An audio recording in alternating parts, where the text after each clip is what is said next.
Hello guys, চলে এলাম আবার একটা ব্লগ ভিডিও নিয়ে।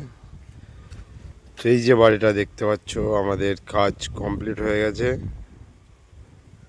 তো এটার এখন কাজ বাকি আছে আমাদের পাঁচিল প্লাস্টার করা। এই যে আজকে প্লাস্টার হচ্ছে, এই যে দেখতেই পাচ্ছ প্লাস্টার হচ্ছে এগুলো। এই যে মধ্যেখানে যেগুলো দেওয়া আছে এগুলো হচ্ছে বর্ডার হবে এখনো।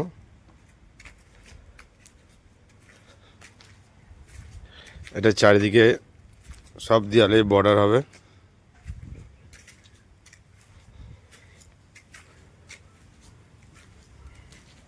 তো বাড়িটা আমাদের অনেক দিন আগেই কাজ কমপ্লিট হয়ে গেছে এই বাড়িটা। তো এটা পাঁচিলের কাজ বাকি আছে, তো আমরা পাঁচিলের কাজটা করছি আজকে।